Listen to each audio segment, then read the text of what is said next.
So you want to just skip over the Every time I do this, I cannot hear you. You can't? What about now? You hear me? Am I on mute? Oh, there we go. Huh? You can hear me.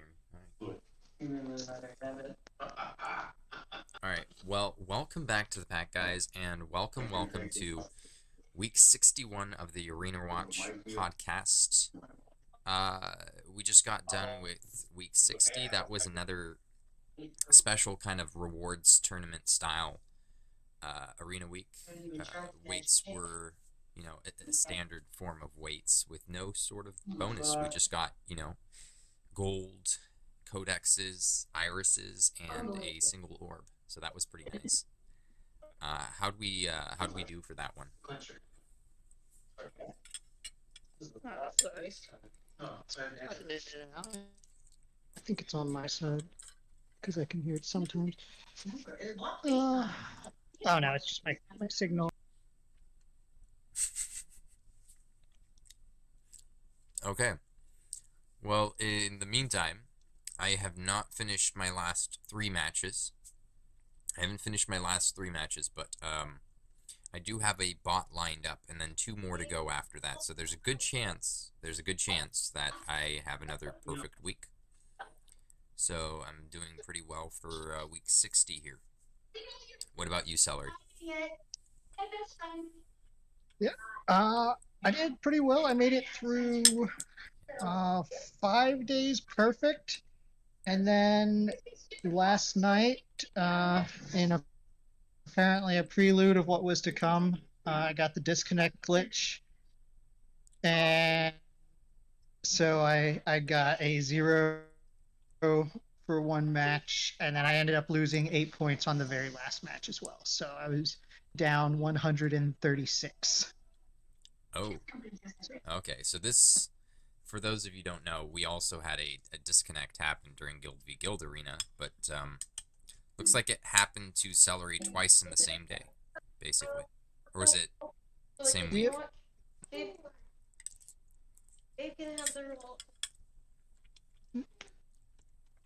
think he would had it figured out the first time? I think he has the hang of it now, though. If anyone's qualified to talk on the disconnects, we'll see. I don't know the one in regular arena. It happened when I hit the match start button.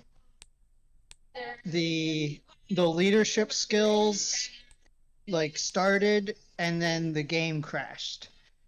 The second one with GVG, I do think that one probably was tied to starting the recording, because as soon as the recording started, it was on the fight screen, AW Celery versus Chinese name, and it just crashed my entire phone that time. I had to actually hard reset my phone.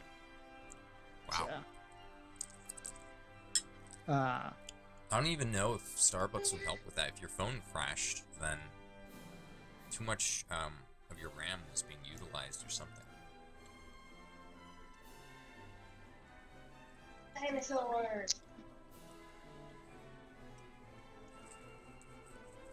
So the next few, what is it? Your budget for this game is Passport with Google Play money. I'm breaking this down, and once every 3 years, an $80, the F pack, the F gem pack, so you could get the 5 S guaranteed, 50 50 pull, 5 S guaranteed. So that's, once every 3 years. You could, put some of that budget that you have for that and just get a new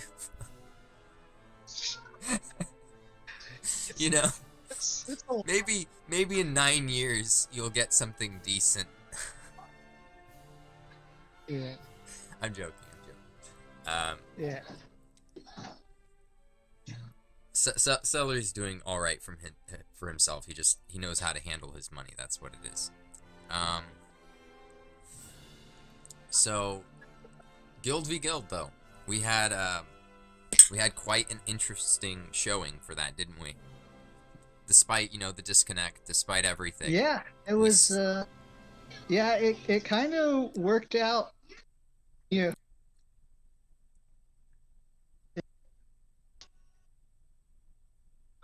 Your last bit after kind of worked out, cut off there.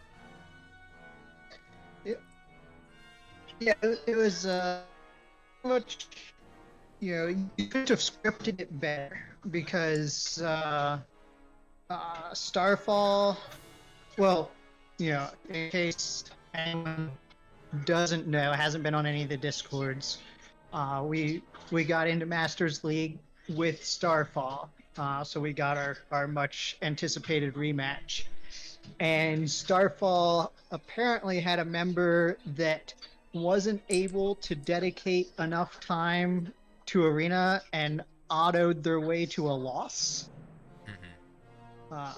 which I don't know what sort of emergency comes up that you can't manually play, but that was who knows? I'm gonna take them at their word for the it. news coming out. They've been pretty. Yeah, no, absolutely. Like, you know why? Starfall is extremely trustworthy.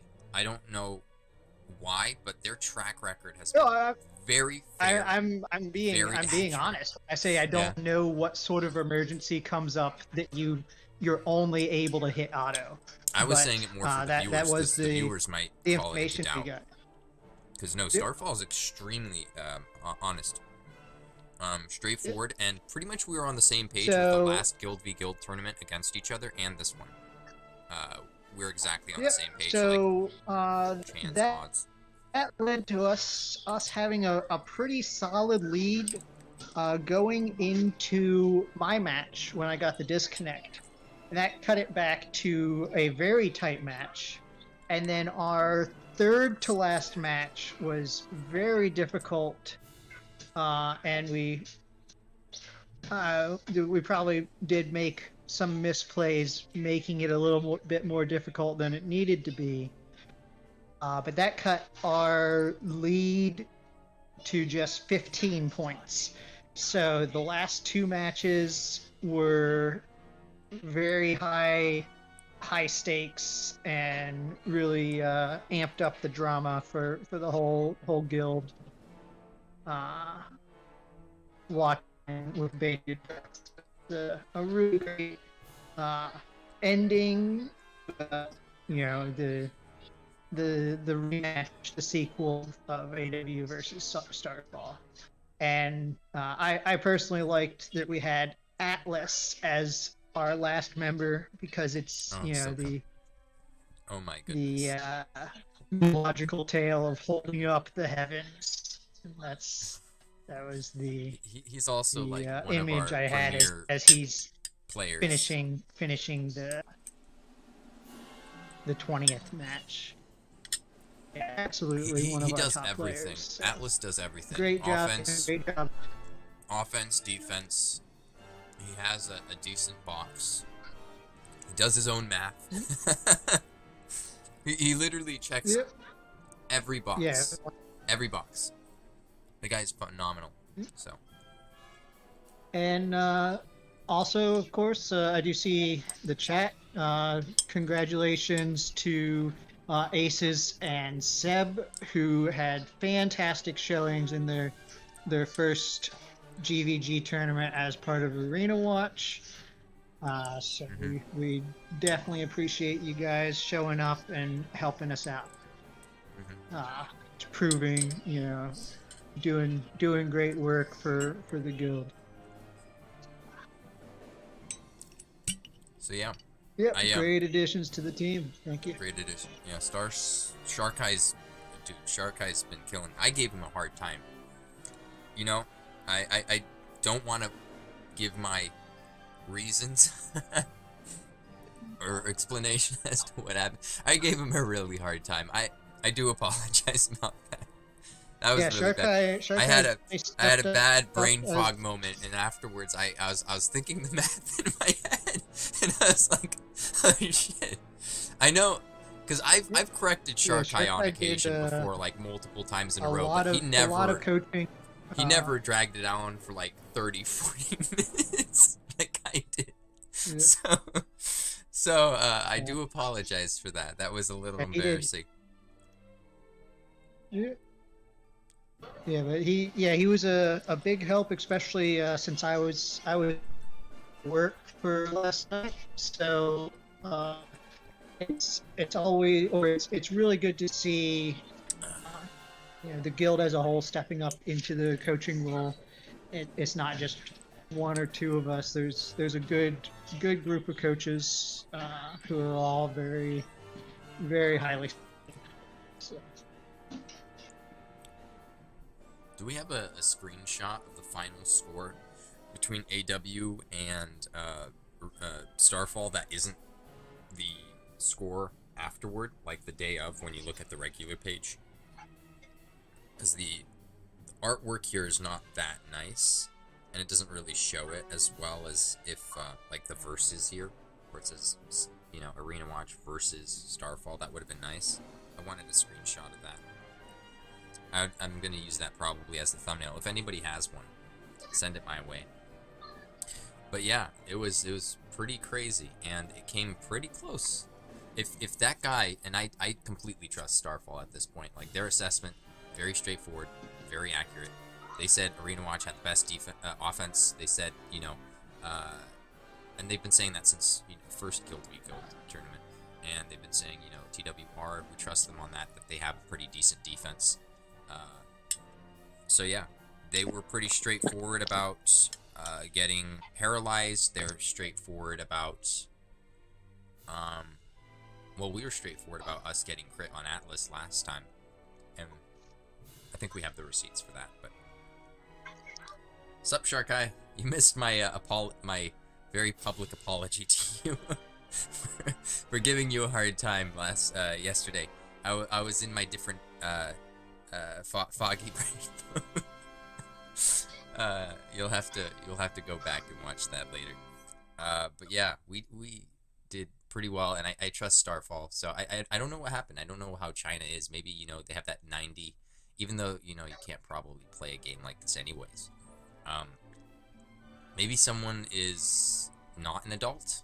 You know, maybe we have a few members that are pretty young. I don't think we have anybody under 18. But they could, for all we know, you know. A few, like, 16-year-olds schooling some of us. That would be pretty funny. But yeah, maybe someone got their phone taken away, or was getting taken away. They hit the auto button and just let the rest kind of happen. I don't know. That's my guess. That's what I'm gonna put in as the yeah. Seb says, I thought duplicate teams would have been a problem for us, but it ended up making things easier, actually. Once you crack a team strategy, it makes it very easy. Jade helped out those who don't have a decent one. Yeah. Yeah, I think I could agree with that. I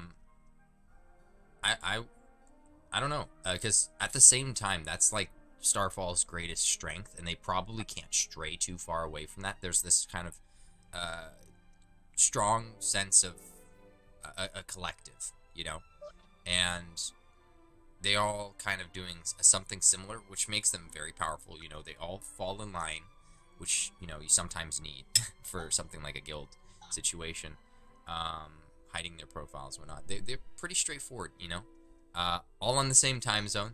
Thank you, China. We're not, so we're across the world. It's a bit harder to get everyone on board when we're coaching. But yeah, they're pretty in it, which is good, but hopefully for us it could be something of an exploit for us as well. You know, and us playing different defense teams creatively could have its own negative impacts, right? There could be a few teams here and there that aren't very good for defense whatsoever and just kind of suck, rather than like a bare bones, straightforward, hard strategy. I'm not sure. There might be a solution for getting the best of both of that kind of rigid structure of everyone following the same kind of guidelines, or a few like there's like 3 or 4 different team patterns that they had, right? They had one with and without, you know, the and one is really a subcategory of another. Like they had the non-sorrow, all blossomed unit teams, right? And with Squid, and sometimes Squid could be like subbed out for Giuliante. And then they had like a setup for, what was it?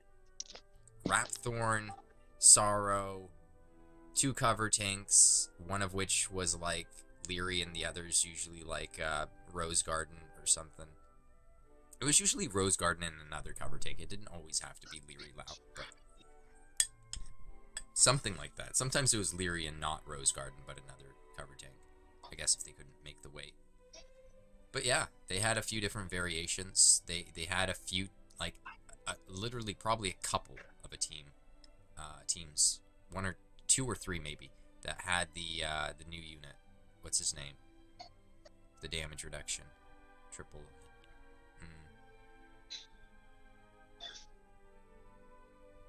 The new unit. What's the new unit? My brain doesn't work. Mordegon? Yeah. So they had that set up.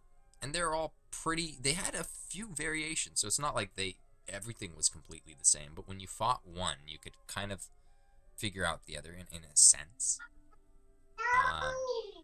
It kind of works. Because even that being said, it's still, you're hitting this iron wall of everyone having the same exact thing. Eventually, someone in the guild can't face up to it. Like me. Like, I was up against a team.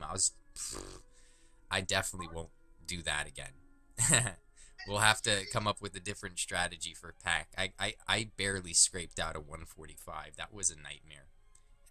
So assuming, you know, the disconnect happened and Robbie still had to auto his loss or whatever, I could have cost us enough points to, you know, potentially lose on the game there. Someone hopped in for a second. I thought I saw a mini Bjorn Behemoth icon there for a second. I wasn't paying attention.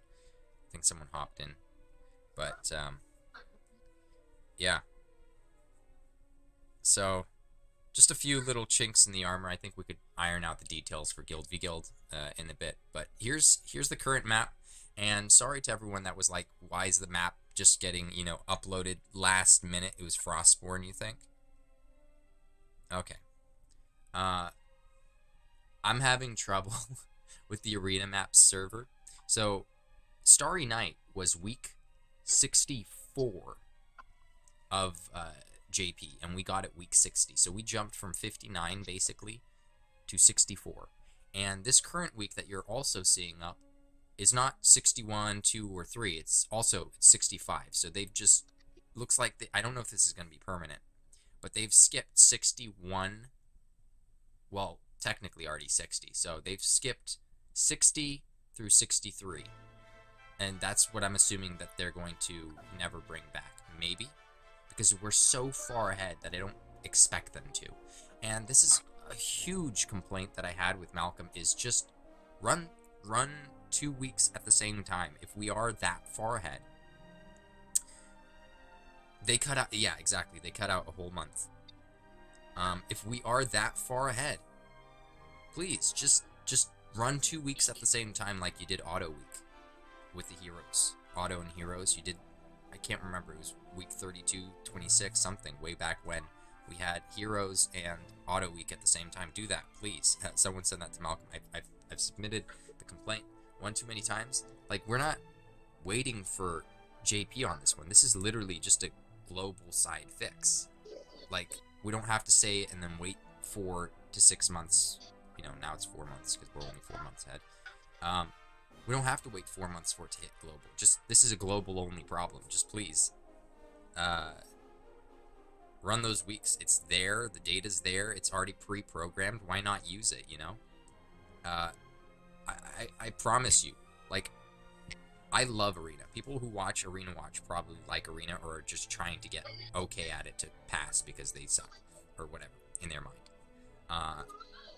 So everyone watching pretty much wants Arena to do well, but everyone else that doesn't like Arena, no one was complaining during the Auto Week paired up with the Hero Week. So run 2 weeks together, and I'm going to keep saying this until you do it. But yeah, so this is week 65 basically. Of JP, and we do got Hero no, we got Zap boosted by 40% potency, and we also got the physical boosted by 25%, which is interesting because we do have a few newer units. As you can see on this this guy that I screenshotted, he did bring his own Mortagon, so he does have a Zap physical move. I think this is kind of who it's for in a sense. I mean, granted, JP got this at a different time. I don't know how the units would have been, but yeah.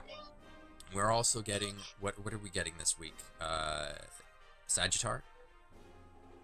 We already got him, right? Sagittar. Does he have a Zap physical? He does, right? Yes, he does have it's like a big single target zap hit. 450% potency, I think. 9 tiles, that one. At plus 10, so base 300. Yeah, so the tile space, he hits like basically 9 tiles. And he hits, it doesn't spread the damage. It's the same damage for anyone who's on the tiles, which is kind of nice.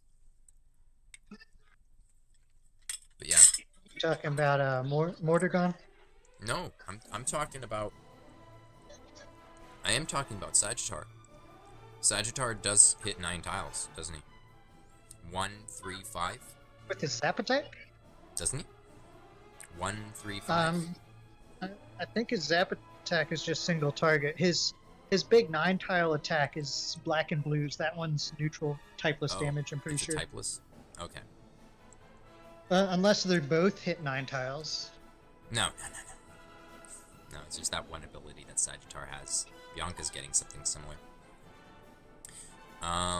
But yeah, so we got that. What do we got for Zap physical units? Don't bring Royal Reptile, but you know. Got Jade. We got Jade. We got Bodon. Baron. I mean, I still, even with the physical boost, I still would use him for the Zap. I still wouldn't. Positionally, it's just so much better. The damage isn't higher, but it can't miss, and he has abysmal agility. Even if you give him like a pretty good claw, that might not take out opponents like Sorrow, who have evasion, who you would need to outspeed on turn 1 just to hit, and you probably wouldn't be in range anyway. So yeah, just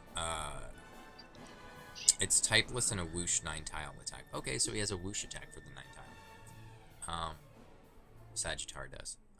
So we got Bianca's still technically kind of viable, but again, Bodon is superior. We got, what other Zap units do we have in the game other than like Peronal? Don't use her. Bodon's better for arena and lighter weight. Marquis has a Zap physical. Yeah, I probably wouldn't count that. The Zapbird is, even though it's a spell, the new Thunderbird, even though it's a spell, it's probably still going to hit pretty hard. And if you can manage to get the single target with it, it's going to hit fairly hard, I think.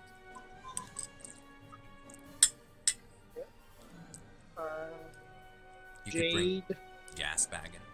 Has her spinning wheel. Oh, that's true, yeah, Jade. Even her B rank ability will hit pretty hard. Terry, of course, is going to be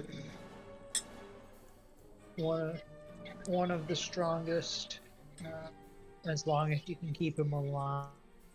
Does anybody in the comments have the damage ratio for Jade's B rank ability at max? Because it's like 170 at neutral, I think, so it should be like 50% more than that. Just like 35. Jade's B rank. Plus like 50. I guess it'll hit reasonable with this. It's like 100. It's what, 255 or something %? Sounds right. Yeah. Let's say it is. You get another 40% boost to that. It's practically like a ranged A rank ability, which would make Jade pretty viable already. Yeah, see, 255. You hit that by another 40%, and ignore the you know, the arena 30% damage reduction, because that applies to everything.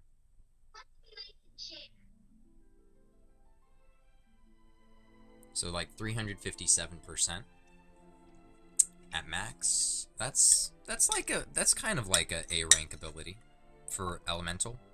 I mean, it's not very good. You know, Pearly Gates would hit 375. A lot of others would hit 375 for an elemental ability with AoE. But that's getting pretty close.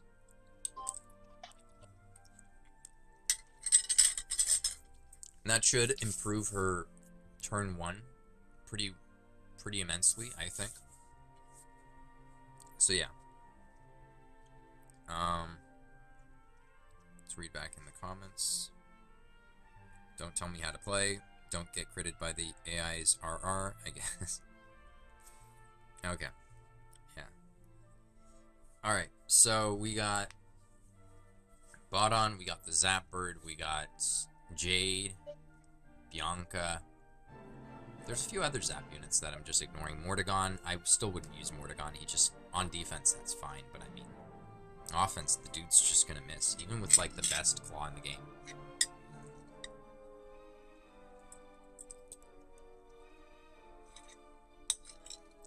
Malroth. Got a Zap Marshall. Zap spell, right? No, not Marshall. Zap spell.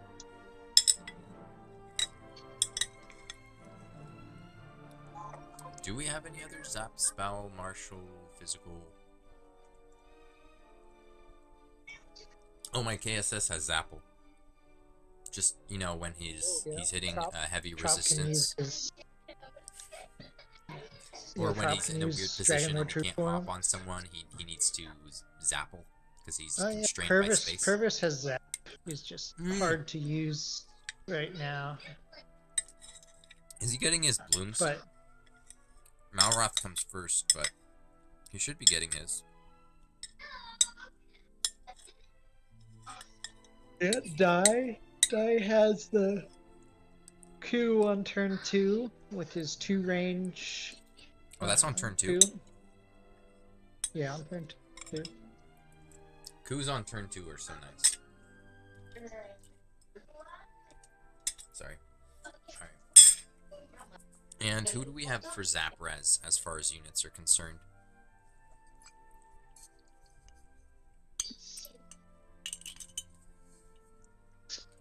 Zap Res. You know what's gonna be nice? Baiting Discontinuum with Dole. Because Sorrow, his attack, it's only 25%, but his physical will be more boosted than the spell. So I think units like, we're still gonna see units like Nocturnus, Sorrow, even though it's Zap weak and Sorrow's weak to Zap. That's fine. I mean, he's gonna get what? For 3 awake, he's gonna get like a 50% boost to his damage. If he gets hit by his Zap Dragon attack. Lord True Form resists Zap. Does it? Dragon Lord.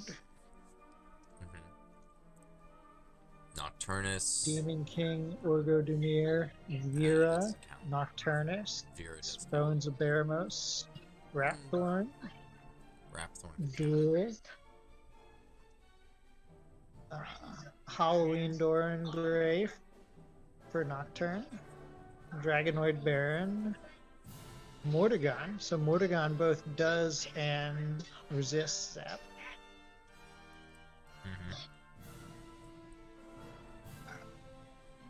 You got Gracky and Claude for A ranks. Gracky for those people who like Striking Sabercat, so Trop can run his Striking Sabercat this week. Is there any units that he would want to confuse in particular that will be used this week? I don't think so, other than what? I don't know. I don't think there's any units that are Zap units that confuse easy. Rose Garden. So if you're trying to do some sort of strange cover type stuff, you can use Or Rose Whoosh Garden. attacks, because he, yeah, Whoosh is good against Zap units, so generally, I think. right?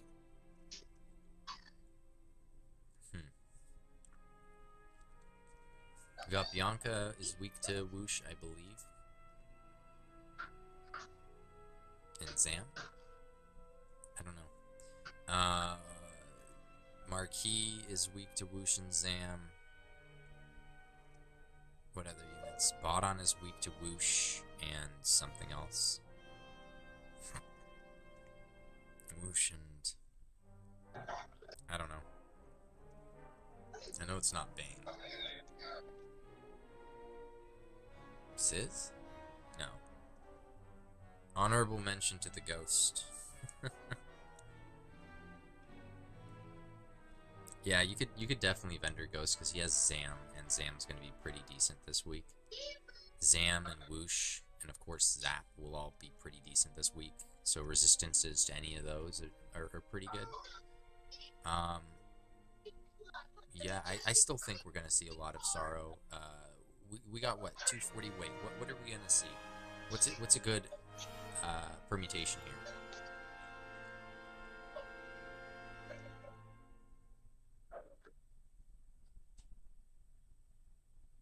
Celery, what do you think? So, what's a good permutation here for units for bringing What was the weight? Look back on the hub. All right, 240 weight. All right, so we'll start with Sharkai. He can run his 4 heroes, and then for everyone else.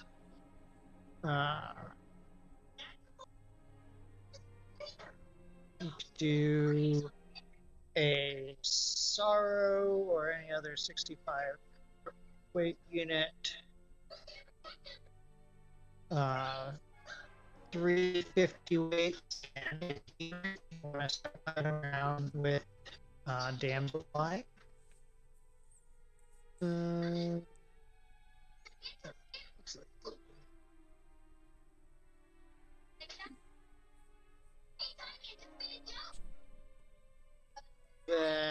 you could run 4 50-weight S's and an A rank.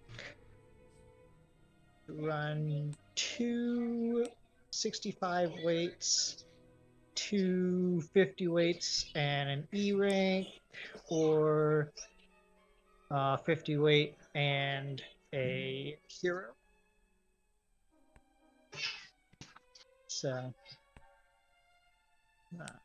it is the standard 240 weight, so plenty. Usually, you know, that's the standard one. You got a good amount to play around with. Anyone that has, you know, Sorrow and you know, at least 3 Awaken Nocturnus, they're gonna be real strong. You can build them with agility. If they're low awakes, or for Sorrow, or just in general for Malroth, or not Malroth, Nocturnus.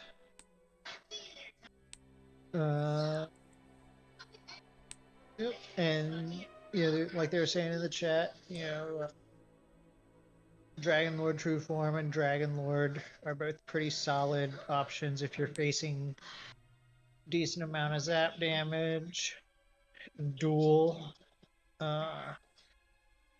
you're not going to be terribly worried about any non-physical zap with duel.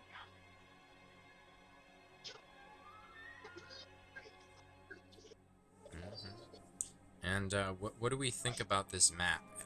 This is like the first map I've ever seen that has like 8 tiles to choose from for placing your units, I believe. Wait, or is it more here? Look at the enemy side. It looks like it's really going to be pushing.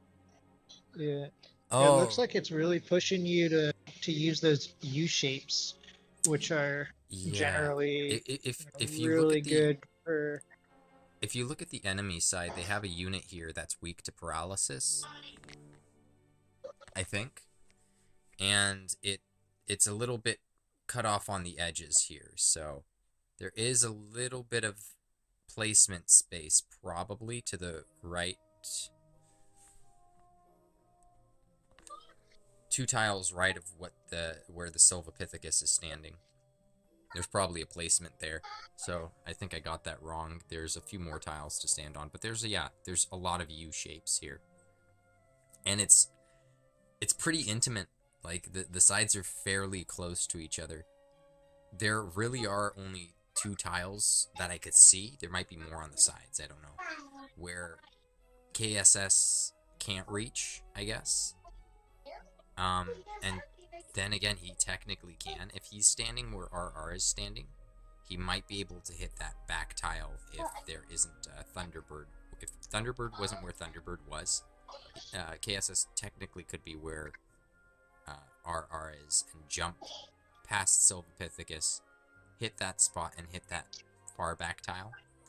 But usually, let's just say that if you're trying to run down the middle, maybe in front of the pillar, then that tile is kind of safe. It is, yeah, it's a KSS map for sure. It's he has a lot more leeway with this one, and it's pretty intimate. Like, there's a lot of offensive options here, I think, for blitz strategies. You could pretty much do anything and just get away with it. We got Dapper Pickle saying, "What's up? What's up, Pickle? How's your guild coming along? How many members you got so far?" DP in the chat. There's a lot of DP going on in the chat. I don't know what's up with that, but you know, teach their own. Without saying much more. So yeah, Dapper Pickle in the chat here.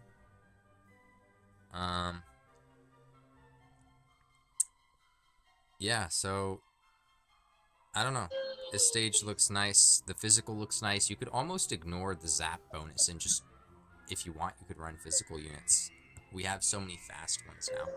Like, and I think that Jade is actually going to be very good this week.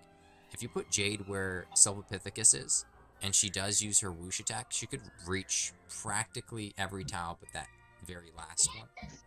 So, I think her and units like even OKM, but OKM's weak to zap. But, you know, with that kind of range are going to be good. Bianca's going to be good. Better than usual, because, again, it's just such an intimate space. Looks like Dapper Pickle has 6 members so far.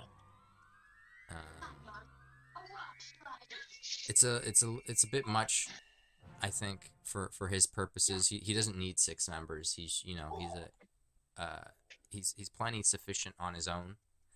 The DP over here, so he doesn't need all those members helping him along. But yeah, so he's coming along pretty nicely. What do you think? Any comments about this week, Celery? The previous week? Anything you really want to add? Because I feel like this one is pretty straightforward. There's not too much to talk about. I mean, unless someone wanted to hop in here and chat. Yeah, we're on Kage's Discord, by the way. Like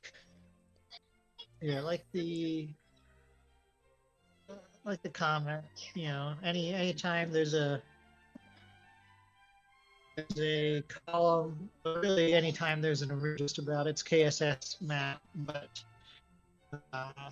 this one particularly so with the U-shaped starting positions, where you're very often going to be able to get, you know, 3-4 hits, and then the more U-shapes you run into, the more there are in the pool. So towards the end of the week, I think when we've had similar maps, if not exactly the same as this, towards the end of the weeks, you see a lot of teams just start in that U shape for fighting other teams.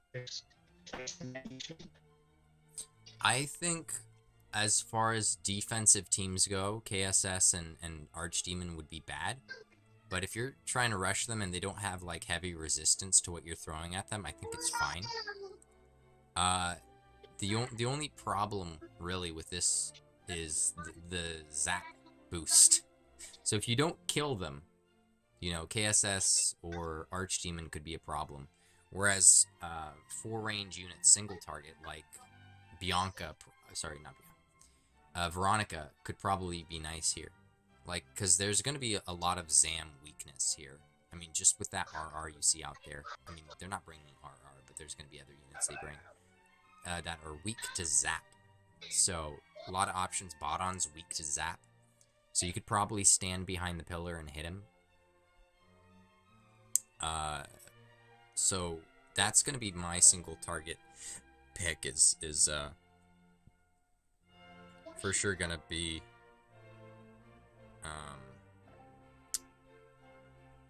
I don't know. I might be probably bringing Valencia then. It's just, yeah, the single target Zam is too good. And it doesn't really get ruined by, you know, zap weakness. I think she's resistant to zap. She's resistant to whoosh and zap, isn't she? I think. Jade doesn't resist Sizz though, so she's usually generally doesn't get to act. Still have a chance to be charmed though. Oh yeah, that's a fair point. So there's going to be a lot of Jades, so you gotta watch out for the if they're max awake, right? You get the chance of being charmed, even on offense. So if you're hitting them with physical and martial abilities, you have a chance to get charmed. I think that covers... We covered a lot in like 42 minutes here, I think. And this wasn't a no bonus week. Usually for a no bonus week, we can't finish this quickly. Is it me, or was there just not a lot to talk about? I mean, there has to be something. Fast physical units like OKM, even though he's weak to zap. Fast, you know, Sorrow. I mean, my OKM's fast. He's max awake, though. I still think units like Dolmagus are going to be useful. Maybe more so. He's resistant to zap, so that they do bring, you know, zap spells. He's going to be pretty fun. Does Pruslos have a zap physical? I think he has a ranged one for B rank ability, doesn't he? Yeah. There you go. Celery mentioned it. Yeah. So he certainly does. What else are we gonna see in A ranks that have zap physical? I know I teach most of my Frizz units zap physical, so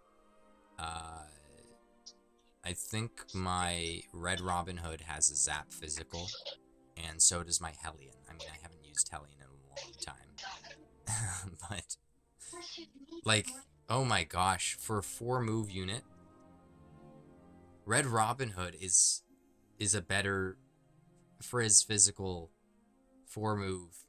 It's not even fair, is it?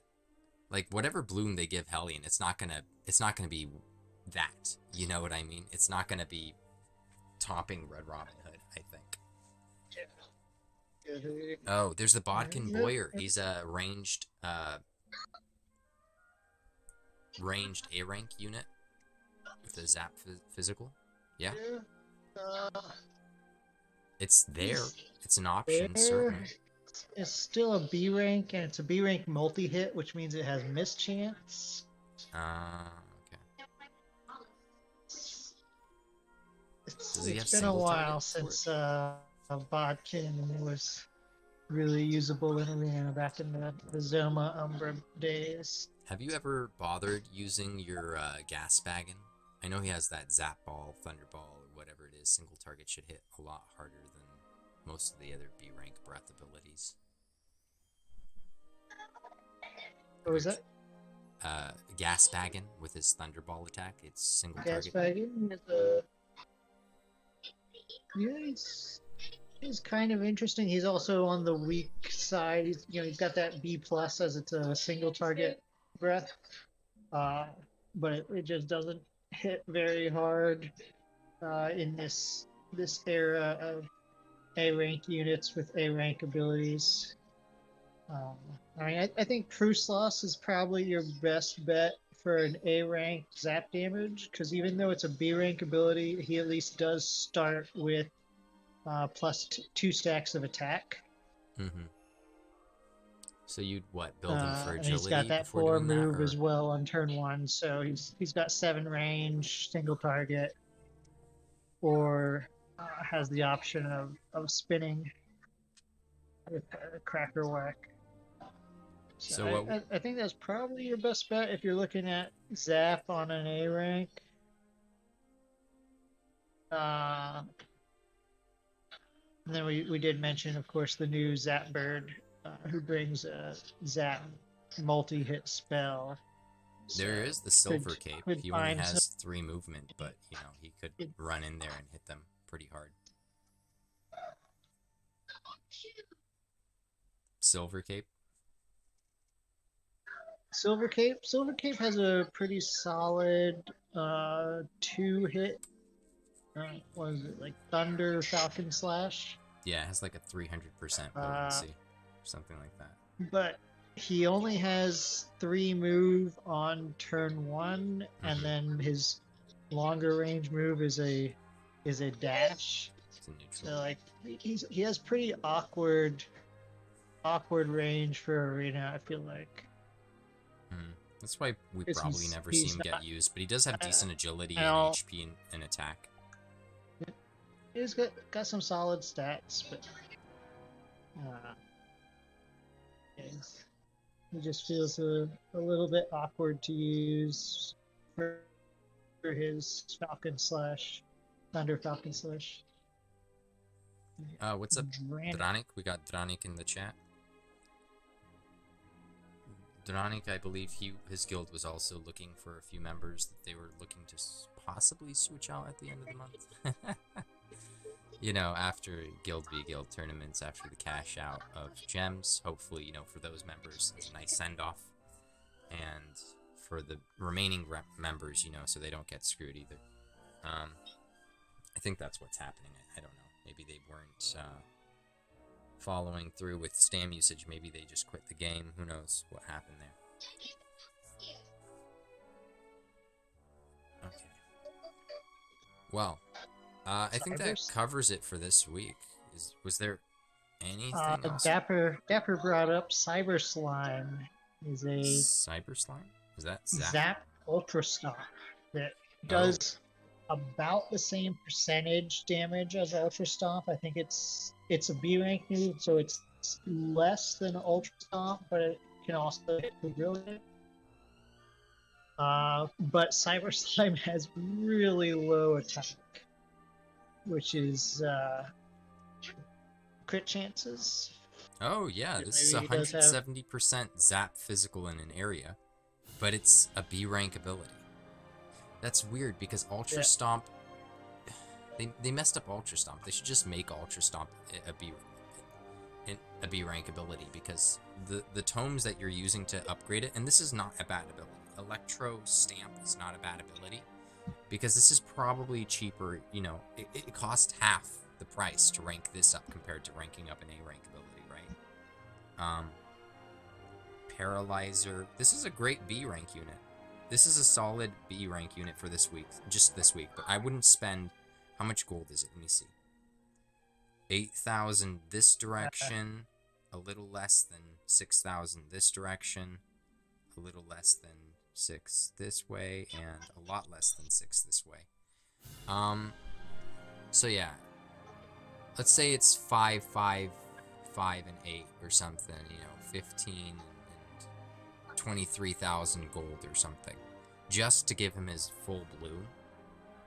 I mean, you could give him just the ability and skip the other stuff, and then it's like 8k, and then raises zap physical potency, and that's like another 5 or 6. I don't know if it's advisable though. Spend that much gold just for 1 week. Probably not. Probably not. If you're better with your gold management, you'll probably know, to save for other stuff. That's coming up with the rank 8 dropping here pretty soon. It's an option into your slimes, plus he has a blue. Yeah.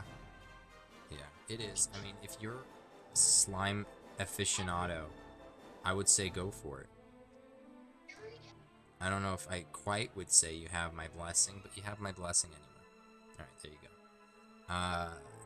I think that covers everything I wanted to talk about for this week. Yeah, Yep. I don't know if there's a lot to talk about. I was really forcing a little bit more conversation here just to fill in the time just in case we needed it. But it doesn't look like it. Graynarl would be great if we had him, but Oh yeah. that's still a little ways in the future. I think we kind of mentioned it, but like any week when there's a physical boost, it does allow you to run those physical units with more agility, even more agility, and just make up for the lack of a flail or whatever with the arena boost. Yeah, let's look up physical units with zap resistance. We got Nocturnus, a Stark. A Stark could actually work on this map just because of how intimate it is. I wouldn't say no if you had a high awakened one and you gave it like a claw or something. So you got that. You got Nocturnus, a Stark. You have the... Looks like you have the... what is this knight? Gildan Britches. He's technically physical. Yeah, it's not bad. I mean, you could do a Voltron. You could do a Voltron. If you're bringing physical units, you might as well do a Voltron. Give everybody a claw, you know? And then just give them the damage by using, you know... Kid Terry. Is he weak to zap? Hopefully not. I can't remember. Kid Terry. Yeah, he's weak to Prison. Oh, Kid Terry? I don't even know Kid Terry's weaknesses. Oh yeah, regular Terry's pretty good for this map too. Is he zap resistant, even though he deals zap? Those are one of the the unique cases where you deal zap and you're resistant to it. I think that covers it for physical units that are zap resistant. Like Nocturnus and a Stark are the main two. Everyone else is kind of meh. Dolmagus, Marshall. Yeah. Let me look up zap units that deal zap really quick. This might be interesting. And let's turn off the physical Terry is weak to Sizz and Zam. Young Terry. There aren't really zap units that are zap and resistant to zap. There's the Rhino. The Rhino, he has a zap wheel for a C rank ability. The Rhinoceros. C rank zap spin. And there's the Chair Evil Blossom from Purvis's banner. He has I think he looks like he has the same exact ability, just about, that this new Thunderbird got. If you look at it, it's basically the same thing. Deals minor zap type spell damage to random enemies and of effect 4 times. Very rarely confuses. I think the other one paralyzes. I'm not sure. Or stuns. Demon King Orgo Daemir is a zap resistant. Yeah, he's also pretty slow, so he would definitely need a claw if you're going to use him. I don't know. You can bring Purvis or Slineheart. Yeah, those are all good units. But anyways, guys, I think that about covers it. Oh, we got Trop. Trop, how'd you do? Come on, Trop. We're about to close out here.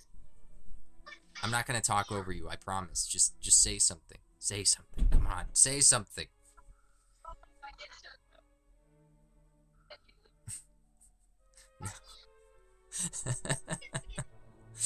All right, he's still on vacation. What type in chat if you can't speak or something. But what can you say about when you'll be back on the podcast? When is your vacation finally over, Trump?